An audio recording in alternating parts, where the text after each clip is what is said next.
My name is Mark Pogachefsky. And what company are you with? I am the president of the PR and communications company mPRm.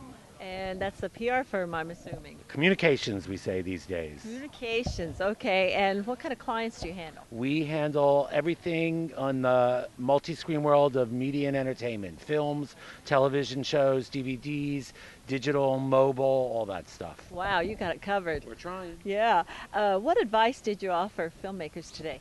My advice, there are a couple of things that I think points I tried to make today.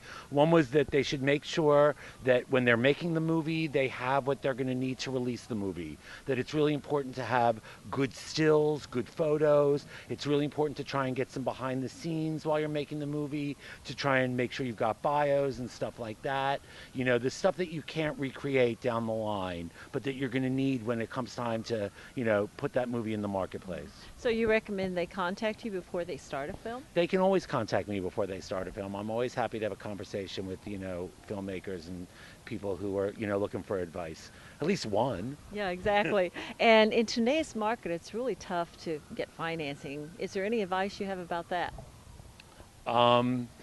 Rich uncles, your dentist. This is a particularly hard time for that. But, the technology has gotten such that, there's a lot you can do now with, new cameras and not everybody's going to shoot on 35. So I think that, there are ways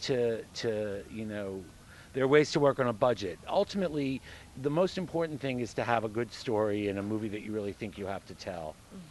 That's true. Now, do you think the internet has a huge impact on today's filmmaking? Sure. For In better or worse. In what way?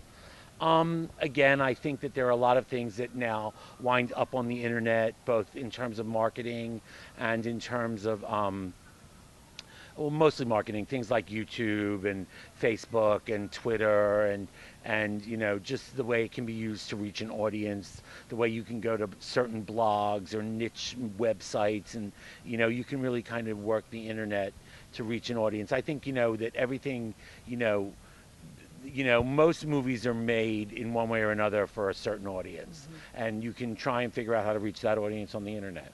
That demographic. Yes, Particularly. exactly. So when you take a client on that's a filmmaker, what steps do you take to make sure they try to have success?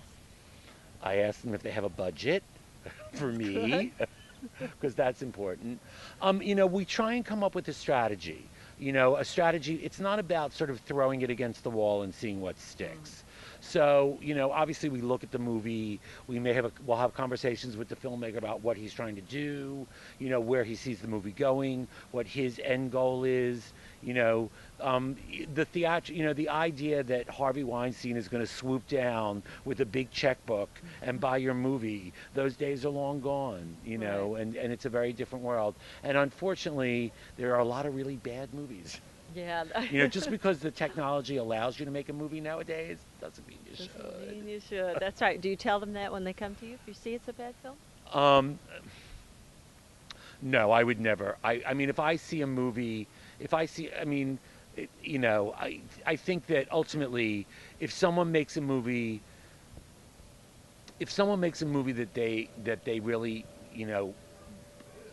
that they made that came, I would never deliberately hurt somebody's feelings like that. I would just figure out a way to decline. Take their money and see. No, I would never. No, I would just, there's always a way for everybody to save face. Right. Right. So, and look, the bad first movie could mean the good second movie. Exactly. That's so And true. sometimes the good first movie means the bad second movie. Yeah. So, You never know, and do you? And you stick with those people too. Right. Yeah. know? Any other advice you offer for indie filmmakers? Save a little money for publicity. Save a little money for publicity. The idea that if you were raising daughters, you'd put money away for their weddings. If you're making a movie, the idea that you would get to the end of the filmmaking process and suddenly go, what now?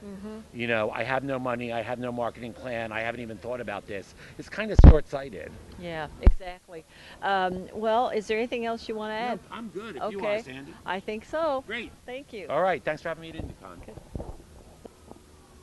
What do you think of IndieCon? It's your first time here. Tell me what you think about it. I've been here it was a little hard to find. Yeah, So hopefully the signage will be better.